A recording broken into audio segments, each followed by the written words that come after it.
నమస్తే ఫ్రెండ్స్, ఈ కంటెంట్ మీకు నచ్చినట్లయితే దయచేసి మా ఛానల్ని లైక్ చేయండి, షేర్ చేయండి, సబ్స్క్రైబ్ చేయండి, తప్పకుండా బెల్ ఐకాన్ నొక్కండి.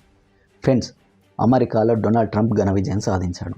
అయితే ఇప్పుడు అందరి దృష్టి డొనాల్డ్ ట్రంప్ అడ్మినిస్ట్రేషన్లోకి ఎవరెవరిని తీసుకుంటారని ఆసక్తిగా అందరూ ఎదురు చూస్తున్నారు. అయితే తాజాగా మనకు తెలిసిన విషయం ఏంటంటే, అమెరికా జాతీయ భద్రతా సలహాదారుడుగా భారత్కి అత్యంత గట్టి మద్దతుదారుడైన మైక్ వాల్జ్ అనే వ్యక్తిని తీసుకున్నట్లు తెలుస్తుంది. ఈ మైక్ వాల్జ్ అనే వ్యక్తి భారత్ను పలు సందర్భాల్లో ప్రశంసించాడు, భారత్తో బంధాన్ని మెరుగుపరుచుకోవాలని ఆకాంక్షించాడు. At the same time China అంటే మైక్ వాల్జ్కు గిట్టదు. ఈ పరిణామాలు చూసుకుంటే ఇతని నియామకం ఏదైతే ఉందో అది భారతదేశానికి ప్లస్ అయ్యే అవకాశం కనిపిస్తుంది. దీంతోపాటు అమెరికాలో అత్యంత కీలకమైన మరో పదవి సెక్రటరీ ఆఫ్ స్టేట్. ఈ సెక్రటరీ ఆఫ్ స్టేట్కి మార్కో రూబియో అనే వ్యక్తిని తీసుకోవాలని అనుకుంటున్నట్లు అమెరికన్ పత్రికలు అయితే వెల్లడిస్తున్నాయి.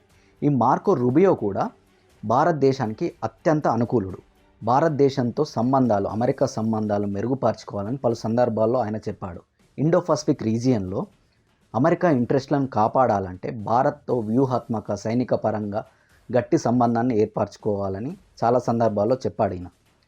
తాజాగా ఈయనను నియమిస్తే ఇది భారత్కు చాలా మంచి విషయంగా మనం చెప్పవచ్చు. అయితే ఇదే పోస్ట్కి, ఈ అమెరికా సెక్రటరీ ఆఫ్ స్టేట్ పోస్ట్కి వివేక్ రామస్వామిని తీసుకుంటారనే ఒక ప్రచారం కూడా జరుగుతుంది. వీరిద్దరిట్లో ఎవరిని తీసుకున్నా కూడా ఇది భారత్కి మంచి విషయంగానే చెప్పవచ్చు. ఓకే ఫ్రెండ్స్, ఈ కంటెంట్ మీకు నచ్చినట్లయితే దయచేసి మా ఛానల్ని లైక్ చేయండి, షేర్ చేయండి, సబ్స్క్రైబ్ చేయండి.